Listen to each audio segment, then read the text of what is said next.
All right, guys and girls, it's The struggle Jerningham here. against COVID We're gonna be watching is the sickness. Boris Johnson's speech here. He's talking about the struggle about COVID. So, in full, Boris Johnson coronavirus address to the nation, to the UK, probably Northern Ireland, Scotland, Wales, but they've their own um, MPs and own prime ministers there. Good evening. The struggle against COVID is the single biggest crisis the world has faced in my lifetime. In less than a year, this disease has killed almost a million people and caused havoc to economies everywhere. Here in the UK, we mourn every person we've lost and we grieve with their families. And yet, I'm more certain than ever that this is a struggle that humanity will win, and we in this country will win. And to achieve what we must, I want to talk to you directly tonight about the choices that we face, none of them easy, and why we must take action now. I know that we can succeed because we have succeeded before. When the sickness took hold in this country in March, we pulled together in a spirit of national sacrifice and community. We followed the guidance to the letter. We stayed at home, protected the NHS, and saved thousands of lives. And for months, with those disciplines of social distancing, we've kept that virus at bay. But we have to acknowledge that this is a great and freedom loving country, and while the vast majority have complied with the rules, there have been too many breaches, too many opportunities for our invisible enemy to slip through undetected. The virus has started to spread again in an exponential way. Infections are up, hospital admissions are climbing. We can see what's happening in France and Spain. And we know, alas, that this virus is no less fatal than it was in the spring. And the vast majority of our people are no less susceptible. And the iron laws of geometrical progression are shouting at us from the graphs that we risk many more deaths, many more families losing loved ones before their time. And I know that faced with that risk, the British people will want their government to continue to fight to protect them, you. And that's what we're doing night and day. And yet the single greatest weapon we bring to this fight is the common sense of the people themselves, the joint resolve of this country to work together to suppress COVID now. So today I set out a package of tougher measures in England. Early closing for pubs, bars, table service only, closing businesses that are not COVID secure, expanding the use of face coverings, new fines for those that fail to comply, once again asking office workers to work from home if they can, while enforcing the rule of six indoors and outdoors. A tougher package of national measures combined with the potential for tougher local restrictions for areas already in lockdown. I know that this approach, robust but proportionate, already carries the support of all the main parties in Parliament. After discussion with colleagues in the devolved administrations, I believe this broad approach is shared across the whole UK.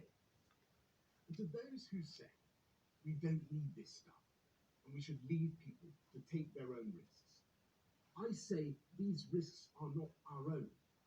The tragic reality of having COVID is that your mild cough can be someone else's death knell. And as for the suggestion that we should simply lock up the elderly and the vulnerable, with all the suffering that would entail, I must tell you that this is just not realistic. Because if you let the virus rip through the rest of the population, it would inevitably find its way through to the elderly as well, and in much greater numbers. That's why we need to suppress the virus now. And as for that minority who may continue to flout the rules, we will enforce those rules with tougher penalties and fines of up to £10,000. We will put more police out on the streets and use the army to backfill if necessary. And of course, I'm deeply spiritually reluctant to make any of these impositions or infringe anyone's freedom. But unless we take action, the risk is that we will have to go for tougher measures later when the deaths have already mounted and we have a huge caseload of infection such as we had in the spring. If we let this virus get out of control now, it would mean that our NHS had no space once again to deal with cancer patients and millions of other non-COVID medical needs. And if we were forced into a new national lockdown, that would threaten not just jobs and livelihoods, but the loving human contact on which we all depend.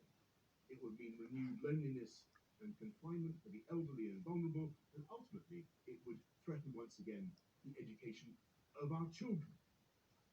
We must do all we can to avoid going down that road again. But if people don't follow the rules we've set out, then we must reserve the right to go further. We must take action now, because a stitching time saves 9. And this way, we can keep people in work, we can keep our shops and our schools open, and we can keep our country moving forward while we work together to suppress the virus. That is our strategy. And if we can follow this package together, then I know we can succeed, because in so many ways, we're better prepared than before. We have the PPE, we have the beds, we have the nightingales, we have new medicines pioneered in this country that can help save lives. And though our doctors and our medical advisors are rightly worried about the data now and the risks over winter, they are unanimous that things will be far better by the spring, when we have not only the hope of a vaccine, but one day soon, and I must stress that we're not there yet, of mass testing so efficient that people will be able to be tested in minutes so they can do more of the things they love. That's the hope. That's the dream. It's hard, but it's attainable, and we're working as hard as we can to get there. But until we do, we must rely on our willingness to look out for each other, to protect each other. Never in our history has our collective destiny and our collective health depended so completely on our individual behavior. If we follow these simple rules together, we will get through this winter together.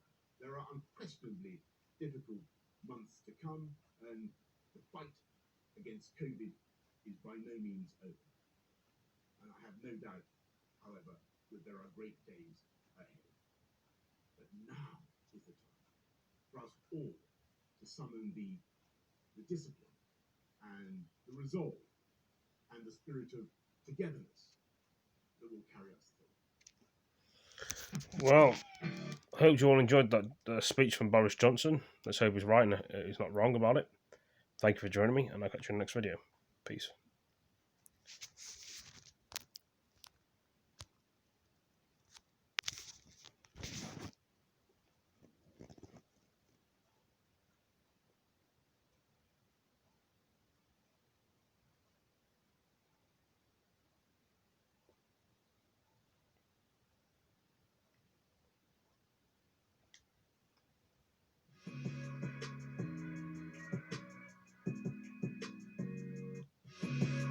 I'm just sending a little fucking idea.